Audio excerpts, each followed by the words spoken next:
ہماری خداوند یسوع کی انجیل مقدس متی کے مطابق اس کا 11واں باب 25 سے 27 آیات تک۔ اس وقت یسوع کہنے لگا کہ اے باپ آسمان اور زمین کے خداوند، میں تیرا شکر کرتا ہوں کہ تو نے ان باتوں کو داناؤں اور عقل مندوں سے چھپایا اور چھوٹوں پر ظاہر کیا۔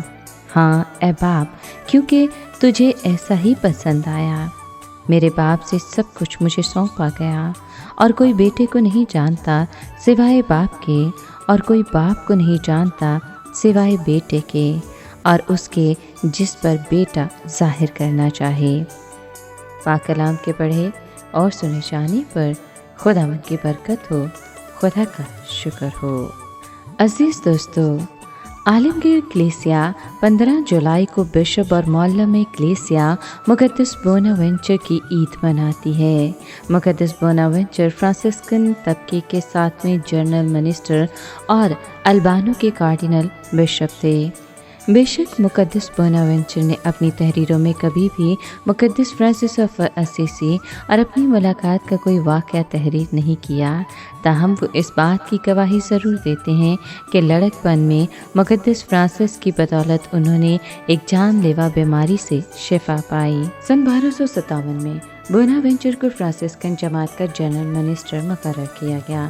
یہی وہ وقت تھا جب کچھ راہبان فرانسسکن جماعت میں مقدس فرانسس کی روحانی ترجیحات کے مطابق حلیمی اور فروتنی اور سادگی و غریبی، جبکہ دیگر راہبان تیزی سے پروان چڑھتی ہوئی جماعت میں علوم و فنون کو اپنانے اور سیکھنے کے لیے نئے شعبوں کو قبول کرنے پر زور دے رہے تھے۔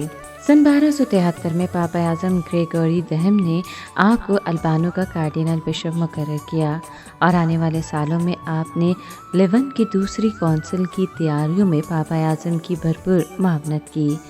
لیون کی دوسری کونسل میں آپ نے لاطینی اور یونانی کلیسیاؤں میں اتحاد کے لیے بہت کام کیا۔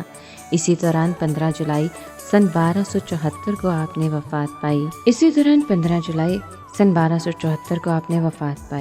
200 سال بعد یعنی 14 اپریل سن 1482 کو پاپا اعظم سکٹس چہارم نے آپ کو مقدس، اور 1500 میں پاپا اعظم سکٹس پنجم نے آپ کو معلم کلیسیا قرار دیا۔ مختلف موضوعات پر آپ کی بہت سی تحریریں ہیں، جن میں جامع کی کتاب، مقدس لوکا اور مقدس یوحنا کے مطابق انجیل کی تفسیر، انجیلی کاملیت، مسیح کا علم، تثلیث کا بھید، الہیات کا خلاصہ، خدا کی جانب روح کا سفر، شجر حیات، مقدس فرانسس کی سوان خمری، غریبوں کا دفاع، 10 احکام، روح القدس کے 7 تحائف اور تخلیق کے 6 دن بہت مشہور ہیں۔ آپ سب کو مقدس بوناونچر کی عید مبارک ہو۔